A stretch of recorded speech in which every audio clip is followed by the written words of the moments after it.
עורכת הדין שגית זוהר, שלום. היי, שלום. טוב, עורכת הדין זוהר, בעצם אנחנו משוחחים עם עורך הדין של אותו פרופסור חשוד, שעדיין אסור לומר את שמו.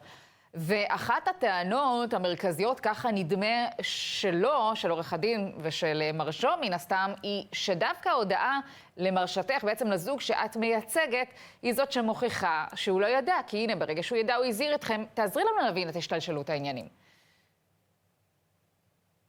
טוב, ההשתלשלות היא כזו שהתוצאות של הבדיקות הגנטיות התקבלו זמן רב לפני ההיריון עצמו.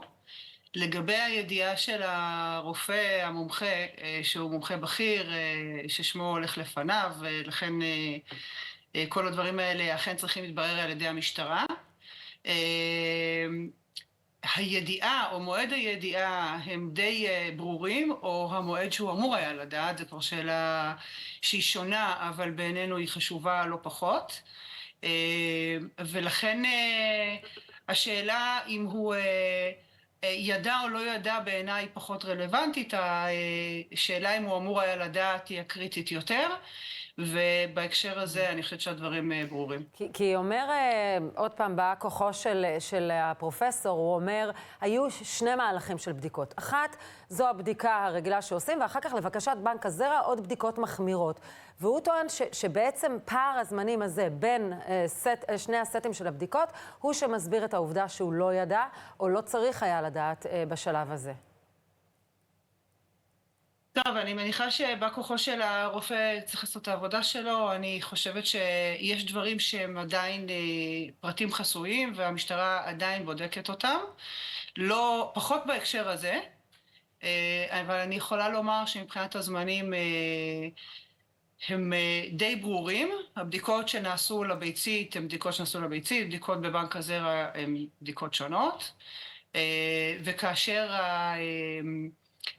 פרטים או החשד על הביציות הנגועות עלה, התוצאות דיברו בעד עצמם, מה שזה אומר שזה נעשה כבר אחרי שהגברת הייתה בהיריון די מתקדם.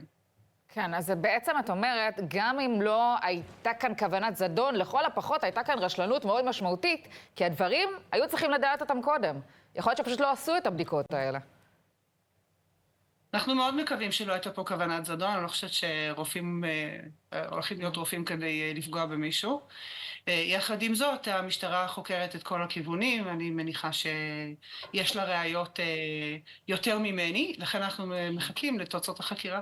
מה המשמעות של הלידה השקטה הזו עבור הלקוחה שלך, מעבר באמת למפח נפש הגדול, מבחינת הסיכויים להרות, מבחינת, בוא נגיד, הגיל שלה, אם תוכל לנסות פעמים נוספות? טוב, אנחנו מדברים על גברת שהתקשתה להרות ממילא, אחרת היא לא הייתה נכנסת להליך הזה. יחד עם זאת, סיכויי ההיריון הם כרגע עוד לא ברורים. מה שמאוד ברור זה שהמפח הנפש הוא הרבה יותר גדול ממה שזה נשמע. לא מדובר רק בלידה שקטה, מבחינתם הם ראו איך רוצחים את התינוק שלהם לנגד עיניהם. זה רצח ממש כפי שהם מתארים אותו, ככה הם לוקחים את זה, הם נמצאים באבל כבר הרבה מאוד זמן מאז הלידה השקטה הזאת. הלידה השקטה היא תהליך בפני עצמו מאוד כואב, מאוד ממושך, מאוד קשה לאם. יחד עם זאת, האבל הוא קשה, הוא גדול, מצבם הנפשי הוא מאוד קשה, אני חייבת לומר. הם נמצאים בטיפול שניהם. בעקבות הסיפור הזה, אמנם הם מנסים להראות שוב, אנחנו מדברים על זוג שכבר שנים מנסה לעשות את זה. כן. אני מקווה שהדברים האלה יצליחו. אוקיי, עורך דין שגית זוהר, תודה. תודה.